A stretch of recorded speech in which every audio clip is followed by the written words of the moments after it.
वैष्णव तो जया अवघी देवा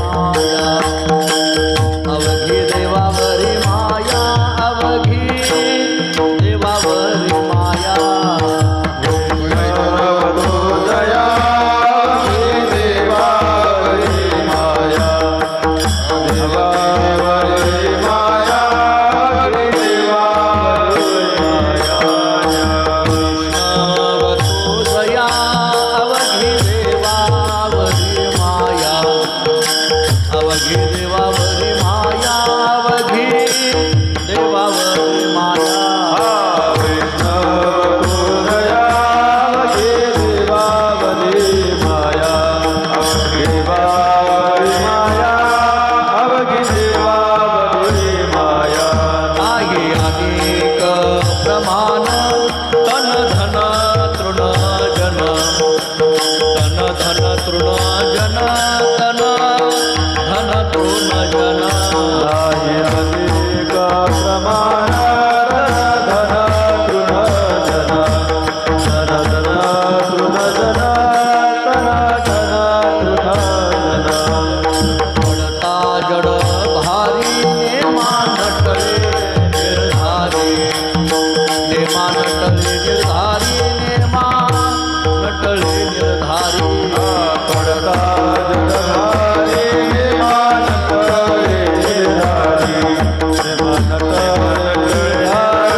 वैष्णव तो जया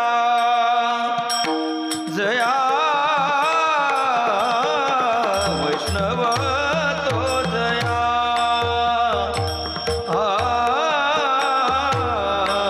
वैष्णव तो जया वैष्णव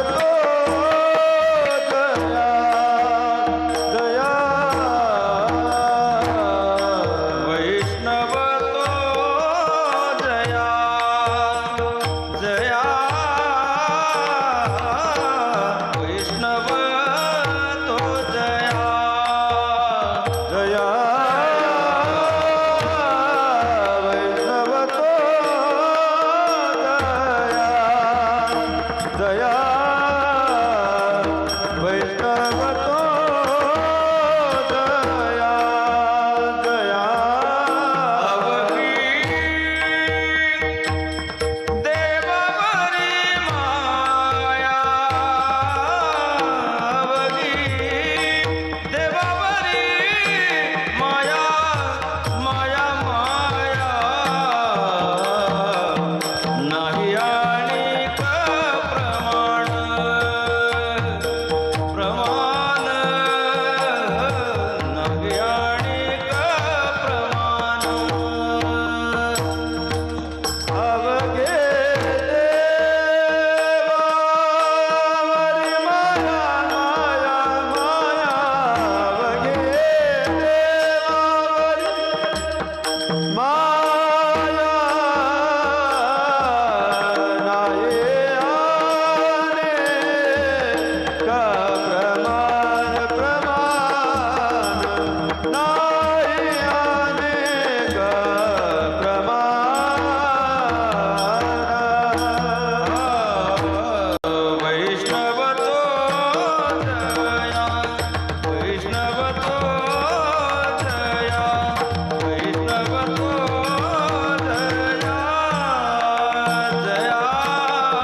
वैष्णवतो जया अवघी देवावरी माया, वैष्णवतो जया अवघी देवावरी माया, नाही अनिक प्रमाण तन धन त्रोन जन, पडता जडभारी पडता जडभारी नेमा नटळे निर्धारी, पडता जडभारी नेमा नटळे निर्धारी, नाही अनिक प्रमाण तन धन तृणजन, तुका म्हणे याती होका तयाची भलती, तुका म्हणे याती होका तयाची भलती, नाही अनिक प्रमाण तन धन तृणजन, पांडुरंगा करो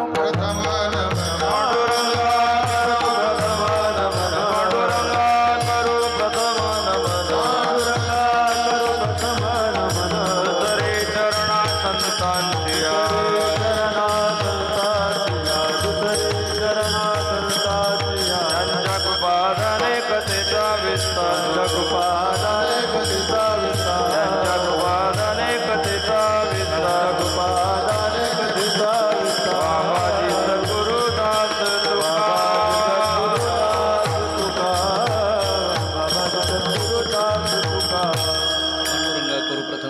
मधुसरी चरण संताची या त्यांच्या कृपादाने कथेचा विस्तारू बाबाजी सद्गुरुदास तुका मस्तक हे पायावरी या वारकरी संताची या जेने पंढरी सारेखाची आपुला धामणगाव केला वैकुंठाधिपती श्री विठ्ठल सखा सोयरा जोडीला जो का भक्त विरक्त भूतळवटी विख्यात हा बोधला त्या श्री संत सद्गुरु मानकोजी चरणी साष्टांग मी घातिला विठाला विठाला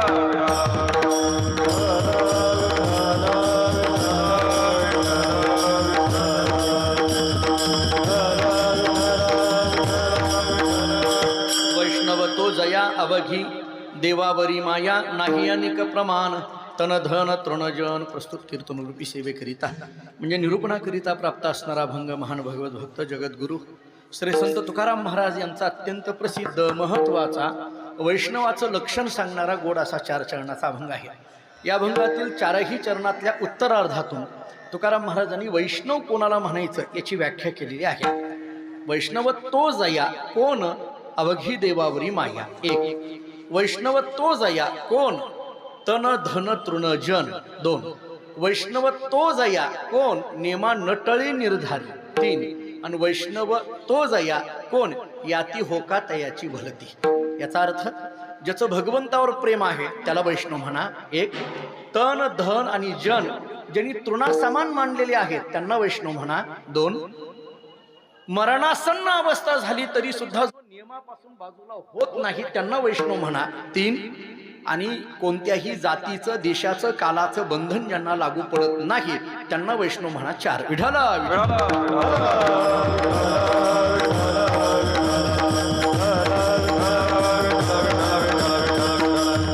पवित्र भूमी असणाऱ्या या बावधन या नगरीमध्ये हा 1 दिवसाचा उत्सव संपन्न होतोय. याचं निमित्त आपल्या सर्वांना माहीत आहे.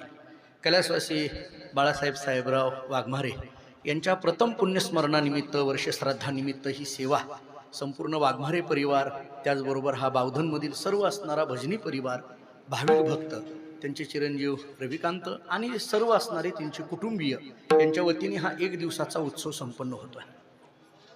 बाळासाहेबांना जवळून पाहिलेली आपण सगळी मंडळी आहात, त्यांना अनुभवलेली मंडळी आहात.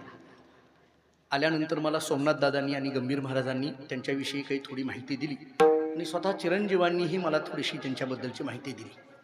आपल्या जीवनामध्ये कर्मयोगाला प्राधान्य देणारं हे व्यक्तिमत्व, अतिशय साधं राहणारं हे व्यक्तिमत्व. थोडक्यात माणूस जाऊ नये असं प्रत्येकालाच वाटत असतं, नाही असं नाही, परंतु त्या दृष्टीने विचार केला तर थोडं समाधानामध्ये आयुष्य जगलेले असं म्हणून त्यांच्याकडे पाहावं लागेल. जाताना कोणतीही चिंता त्यांच्या मनामध्ये राहिली नाही. कोरोनाच्या काळामध्ये अनेक जवळची माणसं या कोरोनाने हिरावून घेतली. फार मोठं दुर्दैव घडलं, हे फार मोठी खंत झाली. गेल्या वर्षीचा सप्टेंबरचा महिना हा इतका भयावह होता की जणू काही आपण एकमेकाला फोनही करायला तयार नव्हतो. बहुतेक त्याच्यातून आला तर काय करावं इतकी भीती आपल्या मनामध्ये भरलेली होती. त्यामुळे प्रचंड भीती, जवळ कोणाच्या जायचं नाही, जवळ कोणाच्या राहायचं नाही, जवळ कोणाशी संपर्क ठेवायचा नाही, इतक्या भयावह अशा परिस्थितीतून आपण हे वर्ष पुढं ढकलत आलो. आता थोडीशी कुठं मोकळीक झालेली आपल्याला दिसून येते आणि म्हणून त्यांच्या चिरंजीवाच्या मनामध्ये आलं की वडिलांची ही पुण्यतिथी सगळ्यांना त्याचा लाभ घेता यावा, प्रत्येकाला अन्नदान व्हावं, ज्ञानदान व्हावं, या शुद्ध हेतूने ही सेवा माझ्याकडे आलेली आहे. चातुर्मासाचा काळ, पवित्र काळ चालू आहे. भाद्रपद वद्य पक्ष, ज्याला महाळ पक्ष किंवा महालय आपल्याकडे म्हटलं जातं, मुळात हा पक्ष आपल्याकडे आपल्या कौटुंबिक जीवनाकरिता म्हणून हा पक्ष सांगितला जातो. या 15 दिवसामध्ये आपण प्रत्येकजण आपल्या आपल्या पूर्वजांच्या दृष्टीने काही कर्म जी सांगितली झालेली आहेत ती कर्म करण्यामध्ये आपण तत्पर असणारी सगळी मंडळी आहोत. त्यामुळे याच एका कालावधीमध्ये ही सेवा संपन्न होती आहे. आणि खरं तर आपणही सगळे असलेले होतो की कधी एकदा कीर्तनं सुरू होतात, कधी एकदा भजनं सुरू होतात. म्हणजे मला जर तुम्ही विचारलं तर मी म्हणेल कधी एकदा अरुण महाराजांची चाल ऐकतोय, मला विचारलं तर मी म्हणेल कधी एकदा गंभीर महाराजांचा पखवाज ऐकतोय, ज्ञानेश्वर महाराजांचा पखवाज ऐकतोय. ही सगळी मंडळी कधी एकदा यांचं ऐकायला मिळेल आणि कधी एकदा त्याच्यामध्ये आपलं मन प्रसन्न होईल. कारण त्या 2 तासाच्या कालावधीमध्ये जो काही कीर्तनाचा भजनाचा कालावधी असतो त्या 2 तासाच्या कालावधीमध्ये आपल्याला दिवसभराची ऊर्जा प्राप्त होते. आपण ज्यावेळेस सकाळी, तुम्ही पहा जी वारकरी मंडळी आहेत त्यांना मी बोलतो ते पटेल, आपला जो नियम आहे, आपल्याकडे जो नियम सांगितला जातो, नित्य नियम आपल्याला जो सांगितला जातो, तो नित्य नियम जर आपला त्या दिवशी घडला नाही तर आपल्याला दिवस व्यवस्थित जात नाही महाराज. दिवस त्या दिवशीचा व्यवस्थित जात नाही. थोडंसं धाडस करून बोलू का, त्या दिवशी जास्त पैशाचं जरी मिळालं, उगाच धाडस करून बोलतो, आपल्याकडून तसं होत नाही कधी, परंतु आपल्याला दिवस समाधानाचा जात नाही. नित्य नियम केल्यानंतर जे समाधान लागणार आहे, जे काही असेल ते, त्याच्यातही मी थोडंसं पुढे बोलणारच आहे. नियम किती मोठा आहे याला महत्व नाही, तो किती नित्य आहे याला महत्व आहे. बऱ्याचदा माणसांमध्ये नियम करणारी माणसं बरीच आहेत आपल्याकडे. माझं बोलणं लक्षात आलं का नाही, जाऊ द्या. म्हणजे बऱ्याचदा दिखाव्याकरता नियम करणारी माणसं आपण बरीच बघतो. दिखाव्याकरता नियम नसतो, नियम हा आत्मसमाधानाकरिता असतो. नियम हा आपल्या जीवनाला एक व्यवस्थित पद्धतीची आयाम देण्याकरिता तो नियम असतो. त्यामुळे तो नियम नाही घडला तर आपला दिवस व्यवस्थित जात नाही. आज आपण गेली 2 वर्षे झालं कीर्तन, भजन, प्रवचन की काय जे असेल ते असेल, त्याच्यामध्ये आपण फारसं त्याच्यावरून दुरावून गेलो असं म्हणायला हरकत नाही. सामूहिक पारायण आपल्याकडून घडलं नाही. कोरोनाने एक चांगलं केलं, लोकांतातलं पारायण नाही घडलं तरी एकांतातलं पारायण घडलं, हे मात्र कोरोनाने चांगलं केलं. मी तर अनेकदा सांगत असतो, घरामध्ये पूर्वी वारकरी एकटाच हरिपाठ घ्यायचा, पण कोरोनाच्या काळामध्ये घरातली सगळी मिळून हरिपाठ घ्यायला लागली. कामच नाही, बाहेर गेलं की पोलीस मारतात, मग हरिमुखे मारा, ते आपलं म्हटलेलं बरं. त्यामुळे घरात सगळी एकत्रित होती. म्हणून मी कधी कधी धाडसाने एक वाक्य बोलत होतो की जरी कोरोनाच्या मधल्या लॉकडाऊनच्या काळामध्ये मंदिरं बंद होती, पण घराघरामध्ये मंदिरं तयार झाली, हे मात्र एक वेगळेपण आहे, एक वेगळेपण आहे. आपण आपल्याला जाणवायला लागलो, आपण आपल्याला ओळखलं. आपण अभंग सर्वांच्या परिचयाचा आहे.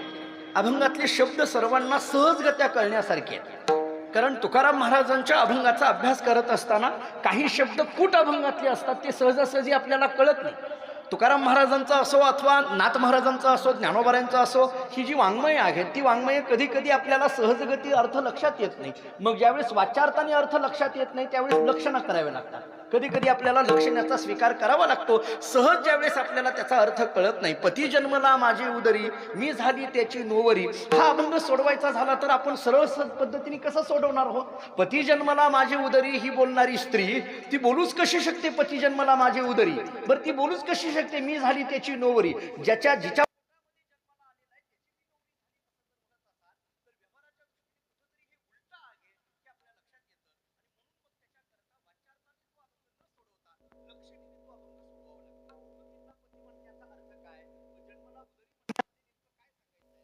त्याची नोकरी म्हणण्यामध्ये नेमकं हे कोण आहे? मग त्याच्याकरता वेदांत शास्त्राच्या काही ग्रंथाचं चिंतन करावं लागेल.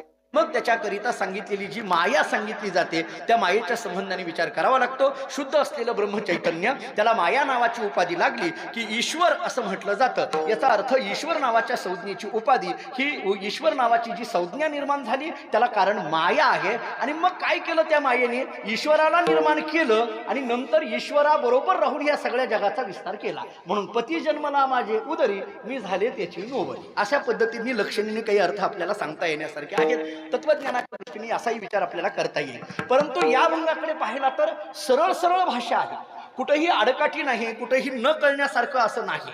काही श्लोक आपल्याला कोड्यात टाकणारे असतात, काही श्लोक कोड्यात टाकणारे असतात. आम्ही पाठशाळेमध्ये शिकत असताना आमचे गुरुजी काही श्लोक द्यायचे, कुट श्लोक द्यायचे.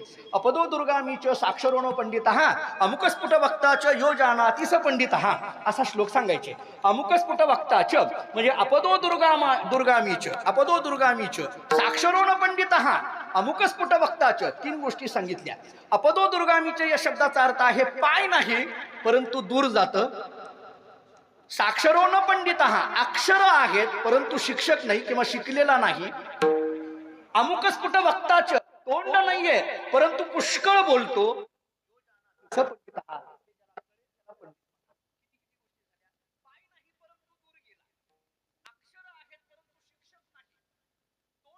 पण पुष्कळ बोलतोय, याचा फार डोक्याला ताण लावून घ्यायची नाही, गरज नाही. आपण एखाद्याला पाठवलेलं जे पत्र आहे की नाही ते या प्रकारात नाही. पुण्यातून एखाद्याला गावाकडे पत्र पाठवलं, अपदोदुर्गामीचं, पाय नाही त्या पत्राला पण दूर गेलं. बर, साक्षरो न पंडित, त्याच्यावर अक्षर आहेत परंतु ते शिक्षक नाहीये. अमुकस्फुट वक्ताच, त्या पत्राला तोंड नाही पण पुष्कळ बोलतं. यो जानाति स पंडित. त्यामुळे असे काही श्लोक असतात, त्याला कूट श्लोक असं म्हटलं जातं. या अभंगाकडे पाहिलं तर तसं काही फार अवघड काही तुकाराम महाराजांनी सांगितलंय असं मला वाटत नाही. कारण अभंगाची भाषा किंवा अभंग सरळ सरळ आपल्याला कळण्यासारखा आहे. वैष्णव तो जया अवघी देवावरी माया, सरळ आहे हो. अवघी देवावरी माया असा जो असेल त्याला वैष्णव म्हणा, असा सरळ सरळ अर्थ आहे. भगवान आणि भगवंतापर्यंत जाण्याकरता लागणारी साधनं, याचा जर थोडासा विचार करायचा झाला, मी एका वाक्यात एक वाक्य सांगून पुढे जातो. आपल्याला साध्य एकच असतं, त्याच्याकरता लागणारी साधनं मात्र अनेक असतात. ऐका माझं बोलणं, साध्य एकच असतं पण त्याच्याकरता लागणारी साधनं मात्र अनेक असतात. उदाहरण सोपं द्यायचं झालं, गाव एकच आहे पण तिथपर्यंत जाण्याकरिता वाटा मात्र अनेक आहेत. गाव एकच आहे, पंढरपूर नावाचं गाव हे एकच आहे पण तिथं जाण्याकरिता वाटा मात्र पुष्कळ आहे. पुष्कळ वाट आहे. तुम्ही पुण्याकडून येणारी एक वाट आहे, सोलापूरकडून येणारी एक वाट आहे, कोल्हापूरकडून एक येणारी वाट आहे, किंवा तिकडून मराठवाड्यातून येणारी एक वाट आहे. अशा पुष्कळ वाटा आपल्याला पंढरपूरला सांगता येतील. मी परवाच्या आषाढीमध्ये आमचे जे तिथले SP आहेत त्यांनी जाहीर केल्यानंतर कळालं मला पंढरपूरला किती रस्ते आहेत दादा. मला माहित नव्हतं आतापर्यंत. मी म्हणायचो 5-10 रस्ते आहेत असं मला वाटायचं, परंतु त्यांनी जाहीर केलं 52 रस्ते आहेत म्हणे पंढरपूरला यायला. येऊ नये, तुम्हाला कसं कळालं? वारकरी येऊ नये म्हणून अडवायला गेल्यानंतर सापडले. म्हणजे हे कशानं सापडले त्यांना सापडू जाणं. माऊली तुम्हालाही माहित नसतील आपल्या पंढरपुरातले रस्ते, त्यामुळे तुम्ही पंढरपूरचा रस्ता सोडून इकडे आला की काय कोणाच ठाऊक, पण तुम्ही इकडे आला. पण आमचे मित्र आहेत लहानपणीचे, आम्ही मिळून राहिलेलो आहेत.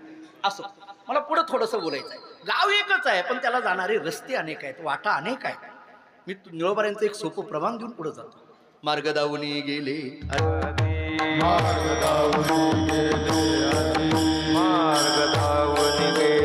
आधी, दयानिधी संत ते, दयानिधी संत ते, दयानिधी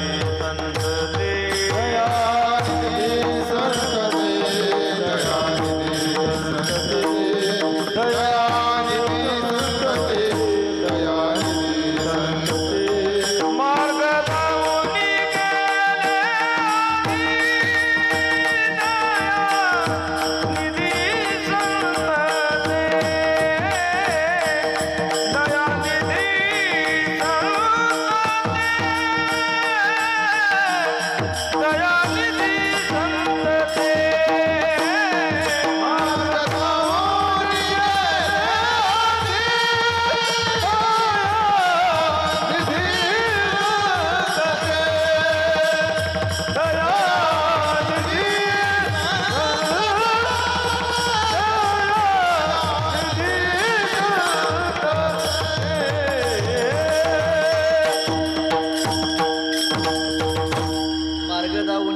आधी काय करावं? मार्ग धावून गेले आधी, दयानिधी संत ते, येण्याची पंथे न पडे गुंथा खोटे काही.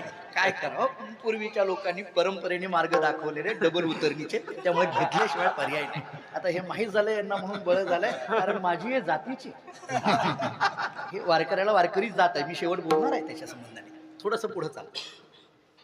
मार्ग धावून गेले आधी दयानिधी संत ते, निळोबाराय सांगतात अनेक मार्ग संतांनी आम्हाला दाखवले, अनेक वाटा आम्हाला दाखवल्या, भगवंतापर्यंत घेऊन जाणाऱ्या अनेक वाटा आहेत. मी ऐकण्यात असलेल्या वाटींची नावं फक्त सांगून पुढे जातो. कर्म नावाची वाट, ज्ञान नावाची वाट, योग नावाची वाट, भक्ती नावाची वाट, ह्या सगळ्या वाटा तिथंच घेऊन जाणार.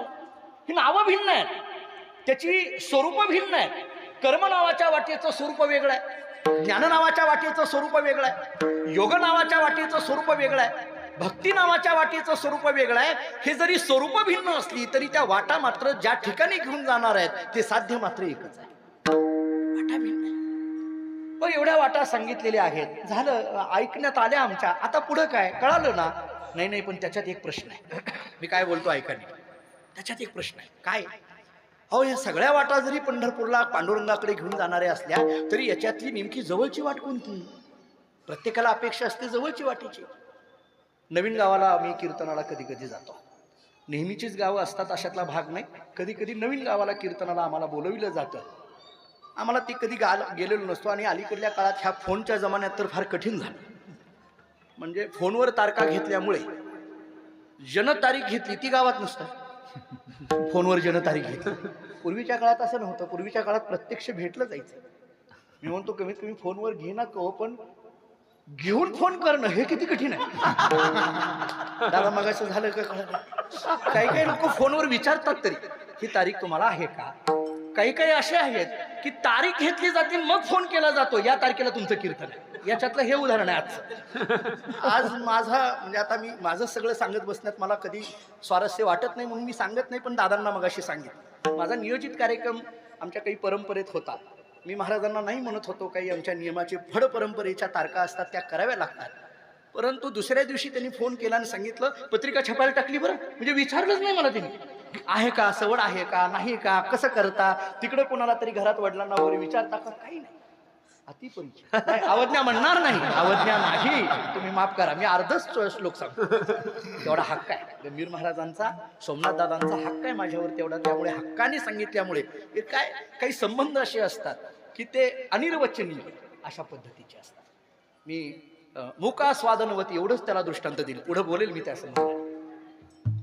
नवीन कधी कधी गावाला आम्ही कीर्तनाला जातो, फोनवर तारखा घेतल्यानंतर कळत नाही. पूर्वी कसं असायचं ते प्रत्यक्ष भेटायचे, त्यामुळे काय व्हायचं की माणसं कोण आहेत हे आमच्या लक्षात यायचं आणि आम्ही कोण आहेत ते त्या लोकांच्या लक्षात यायचं. त्यामुळे ती जवळीक व्हायची. त्यामुळे त्या कीर्तनकाराला वाटायचं की आपण आपल्या गावात कीर्तनाला चाललोय आणि त्या गावातल्या लोकांना वाटायचं की हे आपले कीर्तनकार आहेत. हा आपला जो शब्द आहे का नाही ते जणू काही आता जवळजवळ हद्दपार होत चालला की काय कोणास ठाऊक. कीर्तनकाराला आपला हा शब्द, जुन्या पठडीतला शब्द, आपला हा शब्द. मी एका माणसाने मला कार्यक्रमाला एका ठिकाणी गेलो, पण ते काय असतंय गंमत अशी असते, तिथं गेलो, आमच्या वैराग भागात बार्शी भागातलं होतं दादा, आणि गेलो गाडीतून. सकाळचं काल्याचं कीर्तन होतं, वडिलांचं कीर्तन होतं, त्यांना जमत नाही म्हणून मला पाठवलं त्यांनी. मी गाडीतून उतरलो, मंडपामधली सगळी वारकरी मंडळी दिंडीला गेलेली होती, काही कार्यकर्ते मंडळी देणगी वगैरे गोळा करायला गेलेली होती, एक 10-15 वारकरी काही ज्येष्ठ मंडळी त्या वाट्यावर बसलेली होती. मी गाडीतून उतरलो, पण सगळे माझ्याकडे पाहत होते, पण कुणी या म्हणे ना, बसा म्हणे ना, काहीच नाही. मी विचार केला, अरे आपलं इथंच कीर्तन आहे का नाही, का आपलं चुकलं, का आपण महाराज नाही. बरं, मी महाराजाच्या वेशामध्ये गेलो होतो, महाराजांनी महाराजाच्याच वेशात राहिलं पाहिजे. आता सांगावं लागतं हे महाराज आहेत म्हणून. फार कठीण परिस्थिती झाली अलीकडे. संप्रदायाचे काही नियम आहेत, संप्रदायाची काही आचारसंहिता आहे, ती सांभाळली पाहिजे. दुर्दैवाने माझा लहान तोंडी मोठा घास होईल, परंतु मी एका फड परंपरेमध्ये वावरत असताना सर्व नियम काटेकोर पद्धतीचा सांभाळण्याचा आटोकाट प्रयत्न करणारा असल्यामुळे माझ्या मनातली एक खंत बोलून पुढे जातो. एवढे कीर्तनकार आज महाराष्ट्रामध्ये वावरत असताना सुद्धा समाजामध्ये म्हणावा तितक्या पद्धतीने का बदल होत नाही, का आमच्या वक्तृत्वाचा परिणाम समाजावर होत नाही, वक्ता आणि श्रोत्यांमध्ये काय अडचण नेमकी काय यायला लागली. मी वक्ता या शब्दाचा अर्थ एक कीर्तनकार एवढाच अर्थ राहत नाहीये. माझे गुरुजी असं सांगायचे आम्हाला, वक्ता कोणाला म्हणायचं, आपल्या बोलण्याने लोकांना प्रभावित करतो त्याला वक्ता म्हणायचं नाही, आपल्या बोलण्याने लोकांना प्रभू भावित करतो त्याला वक्ता म्हणायचं. प्रभू भावितपणा आला पाहिजे, कुठंतरी त्याचे नियम, त्याची आचारसंहिता पाळली पाहिजे.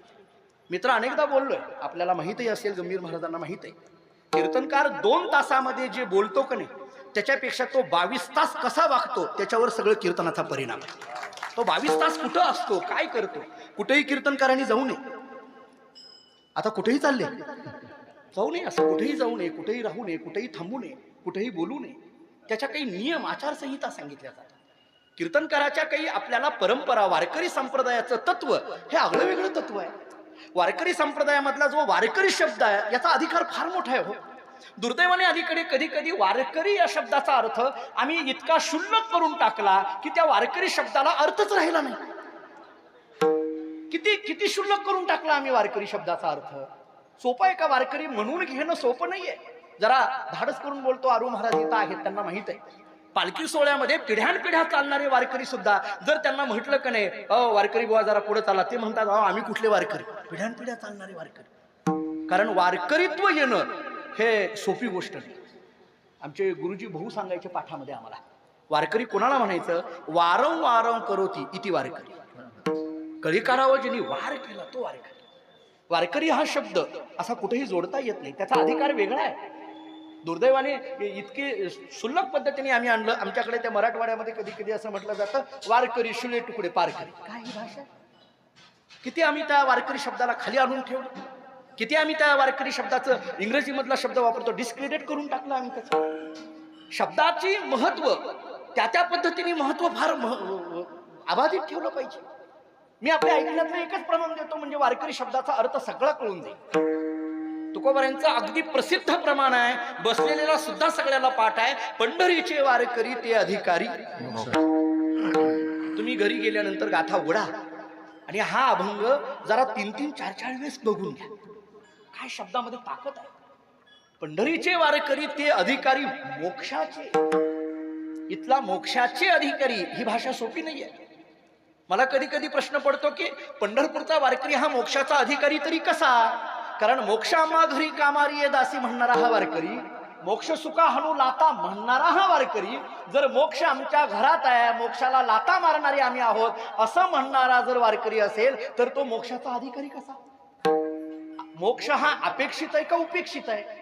मी तत्वज्ञानातला शब्द जाणीवपूर्वक वापरतो. अपेक्षित आणि उपेक्षित शब्दाचे अर्थ माहित आहेत ना? अपेक्षित म्हणजे हवं असणार आणि उपेक्षित म्हणजे नको असणार. मोक्ष हा वारकऱ्याला हवा आहे असं म्हणायचं का नको आहे असं म्हणायचं? महाराजांच्याच प्रमाणाने बोलायचं झालं तर आमच्या घरी मोक्ष आहे म्हटल्यानंतर पुन्हा हवा आहे म्हणायची काय गरज आहे? मग पंढरपूरचा वारकरी हा मोक्षाचा अधिकारी मग कसा? आमच्या गुरूंनी आम्हाला एका वाक्यात त्याचं उत्तर असं दिलं. मी ज्ञानोबरांची एक ओवी देणार आहे त्याला, मी माझं पदरचं बोलत नाही. आमच्या गुरुजींनी आम्हाला असं सांगितलं, पंढरपूरचा वारकरी हा मोक्ष घेण्याचा अधिकारी नाही, पंढरपूरचा वारकरी हा मोक्ष देण्याचा अधिकारी आहे. मोक्ष देण्याचा अधिकारी आहे. ज्ञानोबरांच्या अमृतानुभवातली एक ओवी सांगतो. कैवल्य कनकाची या दाना, जो न कडशी थोरसाना, दृष्ट्याची या दर्शना पाढा उजो. कैवल्य म्हणजे मोक्ष, कनक म्हणजे सुवर्ण. मोक्षरूपी सुवर्णाचं दान जर कोणाकडून होत असेल तर ते संतांकडून होत आहे, भक्तांकडून होत आहे, वारकऱ्यांकडून होत आहे. त्यामुळे वारकरी हा शब्द महत्वाचा आहे. कीर्तनकार हा शब्दही फार दर्जेदार शब्द आहे. आम्ही त्या शब्दाचं डिव्हॅल्युएशन करून टाकलं बऱ्याचदा. आम्ही तो शब्द तितक्या ताकदीचा आहे. त्या शब्दाचं आपण काय मराठी भाषेची इतकी विचित्र पद्धती आपण करून टाकली. खरं तर मी सोपं बोलतो. मला सांगा, कृपा हा शब्द कुठं लागू पडतो हो? मी साधा प्रश्न विचारतो. देवाची कृपा, संतांची कृपा, सद्गुरूंची कृपा, आई वडिलांची आहे का नाही? हा शब्द किती बरा वाटतो तिथं. देवाची कृपा चांगला वाटतो. बरं, प्रमाण आहेत सगळे ह्याला. संतांची कृपा, कृपा दादा केले संती, कल्पांती ही सरे ना. सद्गुरूंची कृपा, श्री गुरु सारे का असता पाठी राखा. ज्ञानदेव म्हणे तरलो तरलो आता आहे. आई वडिलांची कृपा असं. हा कृपा शब्द तिथंच योग्य पडतो, दुसरीकडे लावून जमत नाही. उगी रस्त्याने चाललो आणि खिशामध्ये आपल्याला तंबाखू खाऊ वाटली, तंबाखू आहे पण चुना नाही, एकाने चुना दिला की बरं झालं कृपा. हे काय उपयोगाचं आहे? चुना देणाऱ्याला जर आम्ही कृपा शब्द लावत असाल तर त्या कृपा शब्दाचं महत्व आम्ही कमी करून टाकलं, कृपा शब्दाचा अर्थ आम्ही कमी करून टाकला. तसा वारकरी हा शब्द कुठेही लावून जमत नाही, कीर्तनकार हा शब्द कुठेही लावून जमत नाही. माफी मागून बोलतो, युवा वगैरे तर कुठेच लावून जमत नाही. असलं नाही, ही पद्धत नाही आपल्या. हरिभक्ती परायण संपलं. त्याच्या पलीकडे काही नसावं, अलीकडे काही नसावं हे सुद्धा कळण्या. आणि ह भ पण आहे, हरिभक्ती परायण हे शब्द सुद्धा उगी काहीतरी लिहायचंय म्हणून एखाद्या कीर्तनकाराच्या नावापुढे लिहिलं अशातला भाग नाही. पुढचं आता आपण लिहितो पपू अमुक तमुक, ते सगळं उगं त्याला बरं वाटावं येत नाही म्हणून लावायचंय. नाहीतर काय करावं येतच नाही. म्हणून ते काय वेदांताचार्यन विनोदाचार्यन कुठलेचे कार्य कार्य कार्य काय जाय. पण हरी भक्ती परायण, हरीच्या भक्तीमध्ये जो पारंगत आहे, हरीच्या भक्तीमध्ये जो परायण आहे, हरिभक्ती हेच ज्याचं जीवन झालेलं आहे, असे हे आजचे कीर्तनकार. विठ्ठल विठ्ठल.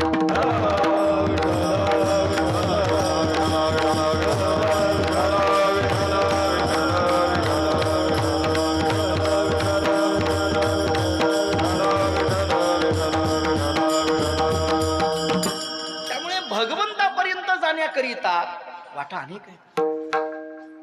तिथपर्यंत जाण्याकरिता वाटा अनेक. एक गाव तिथं जाणारा वाटा अनेक. एखाद्या नवीन गावाला गेल्यानंतर तिथं जाणाऱ्या रस्त्यामध्ये जर आम्ही एखाद्याला विचारलं का हो तुमच्या गावात कीर्तनाला यायचं आहे पण आम्ही चौकात येऊन उभे आहोत, कोणत्या रस्त्याने तुमच्या घराकडे येऊ, गावाकडे येऊ? तो म्हणतो कुठल्याही रस्त्याने या. असं चालतं का? कुठल्याही रस्त्याने आमच्या गावात येत आहे. मग आम्ही त्याला म्हणतो अहो ते सगळं खरं आहे पण जवळचं सांगा. आपण काय म्हणतो? जवळचं सांगा. मग भगवंतापर्यंत जाण्याकरिता जरी 4 वाटा सांगितलेल्या असल्या, कर्माची, ज्ञानाची, योगाची आणि भक्तीची वाट सांगितलेली असली तरी याच्यामध्ये जवळची वाट कोणती आहे? जवळची वाट कोणती आहे? मी तुमच्या ऐकण्यातला आणखीन एक अभंगच सांगतो आता. स्वल्प वाटे चला जाऊ, वाचे गाऊ विठ्ठल, तुम्ही आम्ही खेळी मेळी गदारोळी आनंदे, ध्वजा कुंचे गरुड टके शृंगारनिके करुणिया, तुम्ही आम्ही खेळी मेळी गदारोळी आनंदे. मला जे जवळी म्हणायचं आहे की नाही ते इथं आहे. तुका म्हणे हेची तुका म्हणे तुका म्हणे हेची नीट जवळी वाट वैकुंठा वैकुंठा जवळी वाट वैकुंठा जवळी वाट वैकुंठा जवळी वाट जवळी वाट वैकुंठा जवळी वाट वैकुंठा तुका म्हणे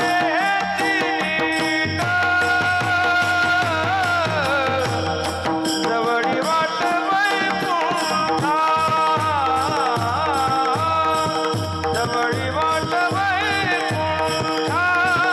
जवळी वाट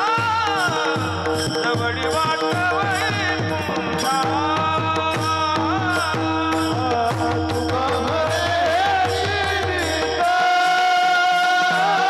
जवळी वाट वैकुंठा तुका म्हणे जीविता जवळी वाट वैकुंठा जवळी वाट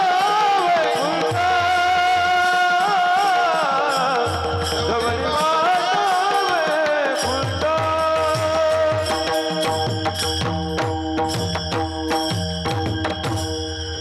जवळी जवळी वाट वैकुंठा मला सांगतात कोणती जवळी वाट वैकुंठा वाचे गाऊ विठ्ठल ही वाट वैकुंठा जवळ म्हणजे भक्ती ही वाट वैकुंठाला जवळची जवळी इथला जवळी शब्द महत्वाचा आहे वाट वैकुंठा इथला वैकुंठ शब्द महत्वाचा आहे वैकुंठ वैकुंठ म्हणजे नेमकं काय असतं वैकुंठवासी आम्ही असं म्हणतो कैलासवासी आपण असं म्हणतो काय वैकुंठ या शब्दाचा अर्थ काय पुराणादिकांमध्ये वर्णन केलेलं ते वैकुंठ वेगळं मला वैकुंठ शब्दाचा अर्थ दोन पद्धतीने सांगायचा आहे तीन पद्धतीने सांगायचा मी तिन्हीलाही प्रमाण देतो पंढरपूरला एक वैकुंठ म्हटलं पंढरपूर हे क्षेत्र वैकुंठ आहे अधिक अक्षराने एका भूवैकुंठ म्हणे तुकोवरींची भाषा पंढरी हे एक वैकुंठ आहे बर जाऊ द्या हरिपाठातलं रोजचं प्रमाण तुमच्या सांगतो ज्ञानदेवा पाठ हरी हा वैकुंठ भरला घनदाट हरी दिसे इथला हरी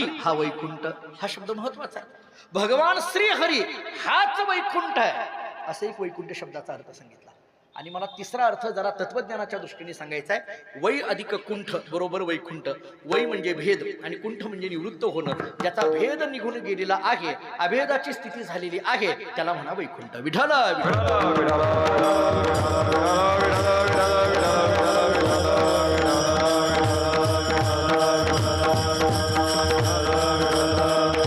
त्यामुळे अशा स्थितीपर्यंत जायचं असेल भगवत स्वरूपापर्यंत जायचं असेल तर काय करावं लागेल आपल्याला एक प्रमाण अनेक ठिकाणी दिसून येतं संत संग धरा तुम्ही हरिभजन करा पाठीमागे लागल असे काळ दात खातो कर करा संत संग धरा ही भाषा आपल्याला अनेक दिसून येते संतांची संगती धरा त्याच्याशिवाय तुम्हाला भगवंतापर्यंत जाता येणार नाही पुष्कळ प्रमाण आहेत संत दर्शनी हा लाभ पद्मनाभ जोडीला कित्येक प्रमाण आहे संत कृपेचे हे दीप हरी साधका निष्पाप काय कितीतरी आपल्याला बोलता येईल संतांची संगती संतांची कृपा आम्हाला तिथपर्यंत घेऊन जाणारी आहे एकाने तुकाराम महाराजांना प्रश्न केला देहूमध्ये तुकाराम महाराजांकडे गेला आणि तुकोबरांना म्हणायला लागला महाराज मला एक प्रश्न आहे महाराजांनी विचार काय तुला प्रश्न आहे काय नाही म्हटले तुम्ही म्हणता संतांच्या सहवासामध्ये भगवंतापर्यंत जाता येतं भक्तांच्या सहवासामध्ये भगवंतापर्यंत जाता येतं वैष्णवाची संगती केली तर भगवंतापर्यंत जाता येतं अहो पण हा झाला पुढला मार्ग आमची अडचण अशी आहे की ती संतांची संगत लाभेल कशी आम्हाला त्या वैष्णवाची संगती लाभेल कशी आम्हाला कसं ओळखायचं आम्ही हे वैष्णव आहेत आणि मग त्याच्या संगतीत जाऊन बसायचं हे कसं ओळखायचं बरं हा प्रश्न तरी त्याला का निर्माण झाला असेल हो आज जे आम्ही कीर्तनकार एक श्लोक सांगतो का ना कीर्तनामध्ये सगळ्यांचा पाठ आहे मी पाठ असल्यामुळे पुन्हा एकदा सांगून पुढे जातो काक कृष्ण पिक कृष्ण को भेदो पिक काकयो हो वसंत समय प्राप्ते काक काक पिक पिका पाठ आहे सगळ्या त्याला जो प्रश्न पडला त्याचं कारण काय कारण त्यालाही माहित होतं पोटासाठी संत झाले कलित बहुत त्याला माहित होतं कोणाच्या संगतीत जावं ज्यांना संत म्हणून ज्यांच्या जवळ जावं जरा स्पष्ट बोलतो ज्याला संत म्हणून जवळ जावं अहो तोच चोर निघतो करायचं काय आता तोच कुठेतरी एखाद्या चुकीच्या मार्गावर दिसून येतो मग हा प्रश्न 300 वर्षापूर्वी पडत होता मला कधी कधी प्रश्न पडतो, तुकाराम महाराज असताना सुद्धा जर हा प्रश्न पडत असेल तर आज तर किती प्रश्न पडत असतील, आज तर किती कठीण परिस्थिती आहे. आमच्याकडे ते बार्शी भागामध्ये, तुमच्याकडे मला काही फारच कधी पुण्यात पाहण्यात आलं नाही, पण आमच्याकडे काय करतात, ते हार घालण्याकरिता ते कधी कधी ते विमान लावलं जातं. विमान ते लाकडी विमान असते बघा, आता शंकर महाराजांना माहिती आहे, यांना माहिती आहे. ते विमान असं तयार करतात, त्याला ती दोरी बांधलेली असते आणि मग ते विठ्ठल विठ्ठल भजनाच्या वेळेला तिथून तो बटन दाबलं ते गुर्र करत विमान येतं. त्याच्यात ते हार असतो दादा, आणि मग ते हार काढायचा आणि महाराजाच्या गळ्यात घालायचा. मला एका ठिकाणी झाल्यानंतर मी विचारलं त्यांना, अहो हे कशा करता, कशा करता?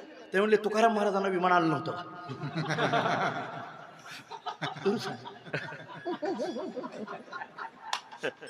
मी त्यांना म्हटलं, अहो मग तुकाराम महाराज कुठं, आम्ही कुठं? तरी मी गप्प बसावं का नाही, उगीच विचारलं. मग तुकाराम महाराजांकरता विमान आलतं, पण ते विमान खरं होतं की म्हटलं? ते म्हटलं हो होतं की. मी म्हटलं मग हे विमान खोटं तुम्ही लावलं? ते म्हटलं महाराज कुठं खरं? उदाहरण संपलं. भाव ज्याची गाठी, जसा भाव तसा देव, अशी परिस्थिती झाली. तुकाराम महाराजांच्या कालामध्ये जर हा प्रश्न ते एखाद्या सामान्य माणसाला प्रश्न पडत असेल की कोणाला वैष्णव म्हणावं आम्ही, वैष्णव शब्दाची व्याख्या तरी नेमकी काय, संत शब्दाची व्याख्या तरी नेमकी काय? कारण दिसणं आणि असणं याच्यामध्ये फरक आहे ना. कावळा आणि कोकिळा दोन्ही दिसायला सारखे दिसतात. कावळा आणि कोकिळा दोघही काळेच आहेत ना, परंतु सुभाषितकारांनी सांगितलं, वसंत ऋतू प्राप्ते काका काका पिकप पिका. वसंत ऋतू आल्यानंतर कोकिळा कोकिळा आहे आणि कावळा कावळा आहे. जरी दोन्ही दिसती सारखी, वर्म जाणे तो पारखी. दोन्ही सारखं दिसतंय, पण त्याच्यातलं ओळखता आलं पाहिजे. दिसणं आणि असणं याच्यामध्ये फरक आहे. आपण ते रामायणातलं उदाहरण देतो. लक्ष्मण रेषेच्या पलीकडे भिक्षाम देही म्हणून आलेला कोण होता? राम. दिसत कोण होता? गोसावी. साधू दिसत होता. आहे कोण? रावण. आणि दिसतो कोण? आहे कोण? घाबरू नका, ते मेलाय. त्याची काय ताकद आहे? तेही म्हणतो नको कोरोना झाला तर काय करावं, तिकडेच बसा आपला. मी हे तीनदा काय विचारायला लागलो माहिती का? आहे रावण आणि दिसतो गोसावी. हे तीनदा का म्हणायला लागलो? अलीकडल्या काळात सुद्धा आहेच रावण, पण दिसायला लागले साधू म्हणून बोलायला लागलो. वेगळं आहे का मला सांगा ना. साधुत्वाचा संग घेणं आणि साधुत्व असणं याच्यामध्ये फार फरक आहे. ही सोपी गोष्ट नाही. आणि म्हणून हाच प्रश्न एका सामान्य मनुष्याला पडला आणि तो म्हणायला लागला, महाराज वैष्णव नेमकं म्हणायचं कुणाला? बरं, नामदेव यांचा एक अभंग आमच्या डोळ्यासमोर आहे आणि त्याच्यावरनं काही आम्ही वैष्णव म्हणण्या इतपत आमची काही जीभ जाईना. एखाद्याला कीर्तन करत असेल तर त्याला वैष्णव म्हणावं, तर कीर्तन करीशी तरी कथे करीची तरी वैष्णव होत नवस यारी जन. नाही, कुठल्याही घरात चालल्यावर कसं करायचं? असं कोणाच्याही घरात जाऊ नये कीर्तन करायला. कीर्तन चालत नाही. कीर्तन एवढ्या संगीतेवर वैष्णव होत नाही ना.